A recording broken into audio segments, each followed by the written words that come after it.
In today's video, we're going to be making some kick impact, some reverb kicks, and also this kind of cool percussion that's made out of a kick sample. Stay tuned if you want to check out how it's done.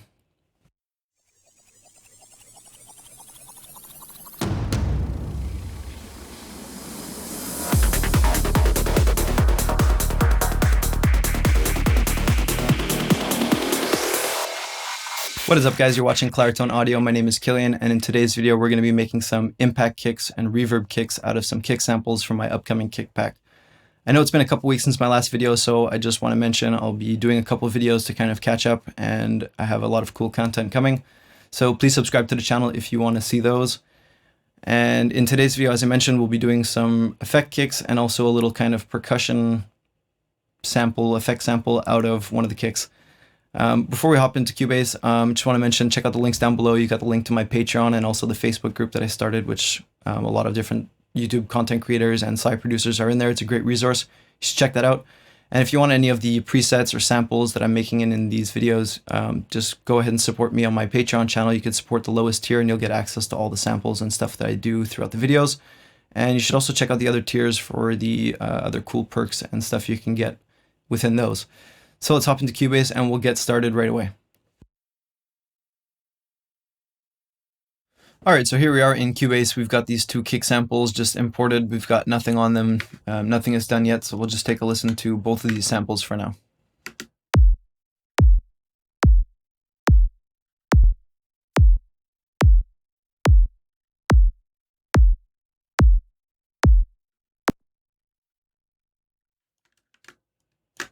So the first thing we're going to need in a reverb kick is, of course, reverb.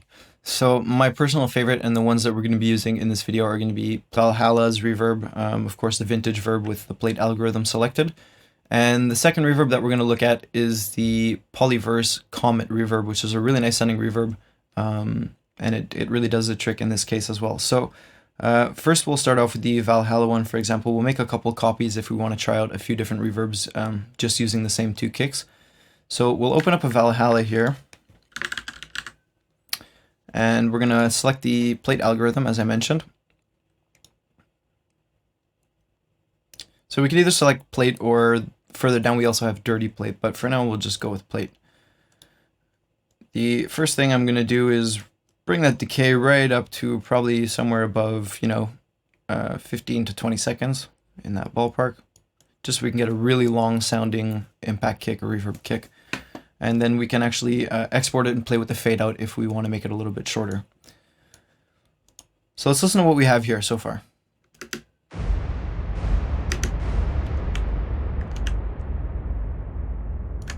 We'll extend our loop out to 8 bars just so we have some more space here.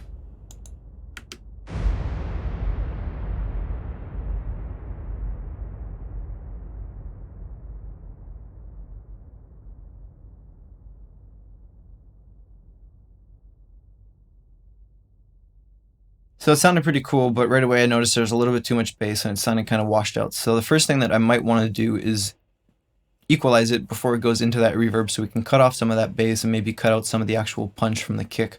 So I'm going to go ahead and add a regular Pro Q3 here, and we'll just start to kind of shave off the low end and maybe cut out some of the bass frequencies if they're still popping through too much into the reverb.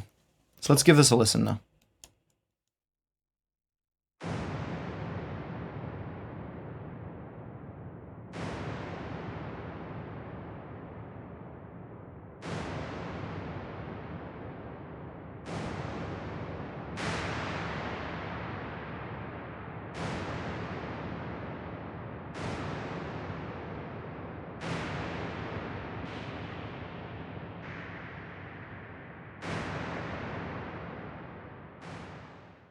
So right about there is sounding pretty cool as a starting point. So that's the first thing that we can look at doing, is just kind of equalizing it before it goes into the reverb. And this will kind of shape how it sounds, and how much bass there is going into the reverb. It might sound a little bit too much punchy and then it'll just get washed out.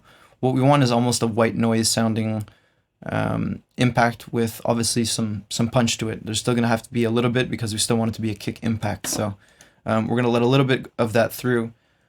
And then you can go ahead and fine tune your other settings in your reverb. You might want to add some low cut on the reverb and the EQ, on the EQ and the reverb.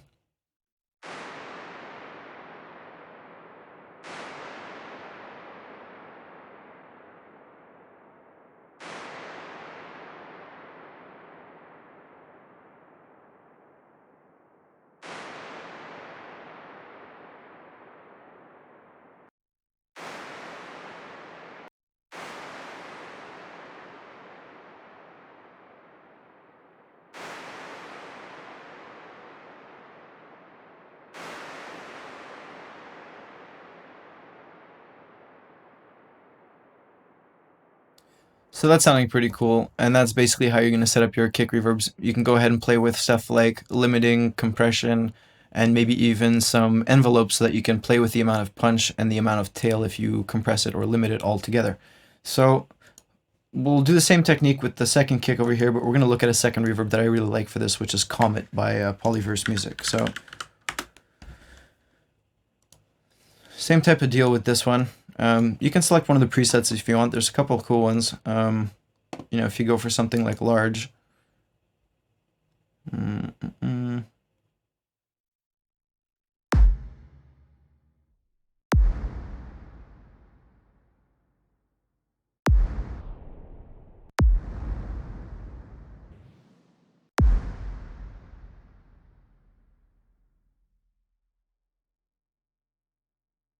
So that's sounding kind of like a cool washy-ish tone to it that I really like. So I'm going to start with this preset, and then I'm just going to go ahead and slap that decay right all the way up.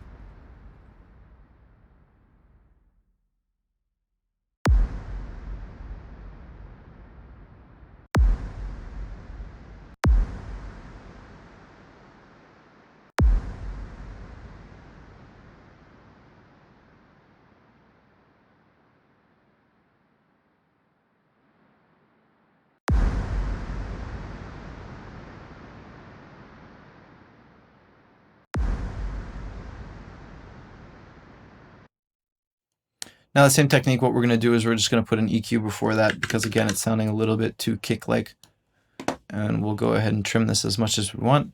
And then what I'm going to do is I'll show you a cool technique with the EQ where we can actually get a different sounding drum altogether.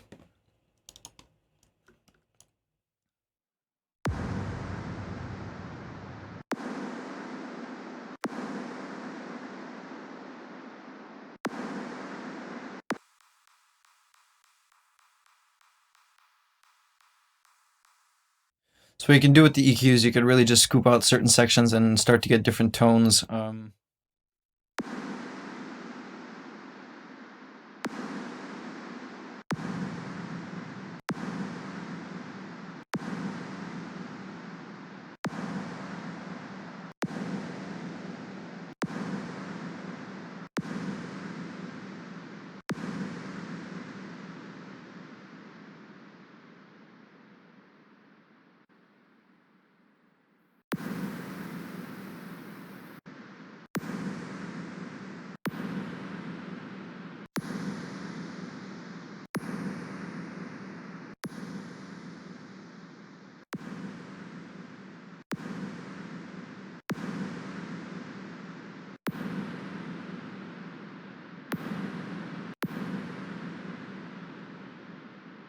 So adding a bit crusher first in the chain gives us that kind of mechanical, metally click that still pops through even after we EQ everything else.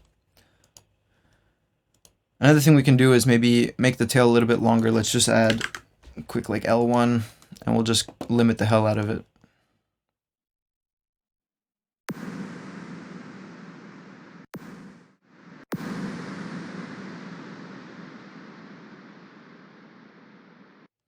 So guys, it's really quite simple. Play around with different reverbs. I personally tend to like plates. That's just my personal thing. You might like a big hall reverb, depending on what you do with your EQ and if you put some distortion or other effects. Another cool thing we can add at the end of this chain, once we get a long tail and we have that sounding cool, we can either add, you know, like phasers or flangers, really with a light, dry, wet. There's a lot of cool stuff you can do. You can add an LFO tool and kind of get that pumping effect. You know, something like this.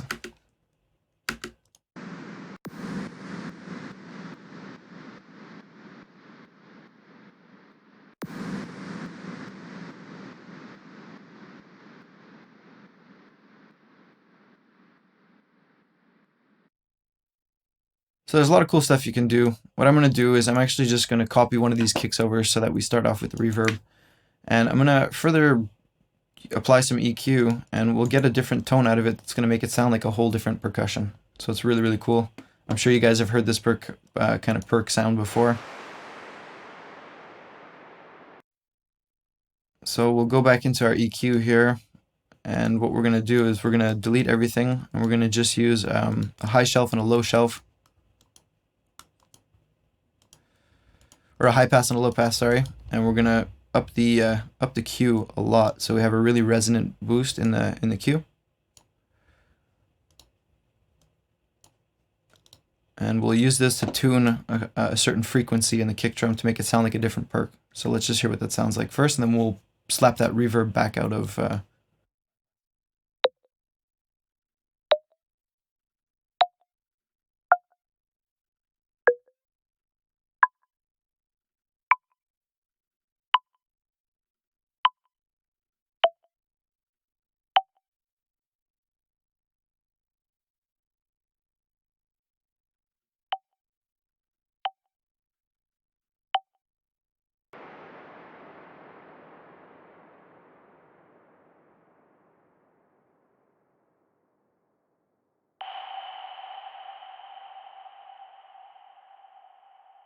So once we add that really big reverb back in, we can see we have this kind of super cool perc that you hear in a lot of different music, a lot of different types of samples, and you can actually make that from a kick, even though it sounds nothing like a kick. So, well, now that we have that reverb in and we can hear what it sounds like, we'll just play around with those resonant points and hear how we can actually tune this kick drum or this perc into whatever pitch you want.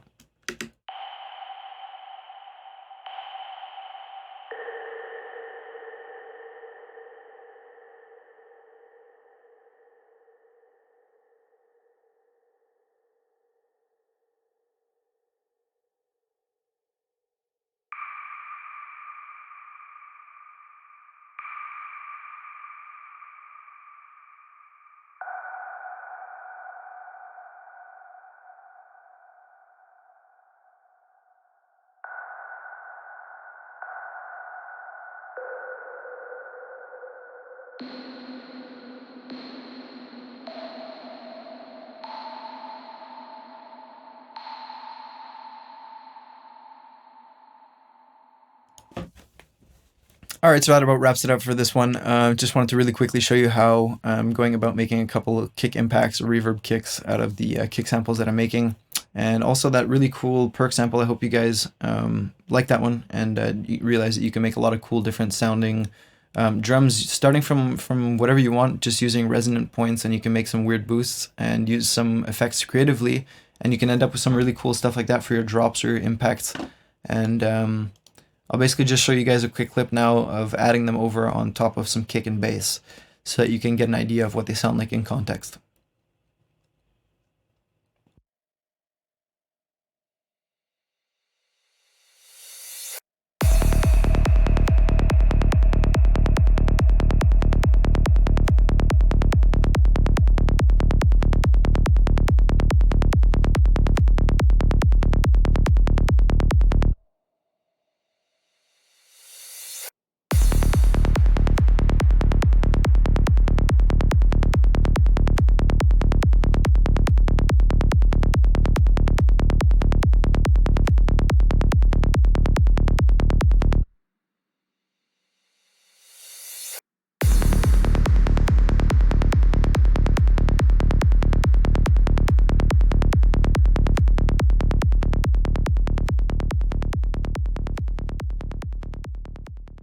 All right, that's about it for today's video on reverb kicks and impact kicks from some kick samples that are coming from the upcoming pack. I'm really curious to know what kind of techniques are you guys using to make these impact kicks or reverb kicks in your tracks. Are you just using ones from sample packs and not really going through the treble?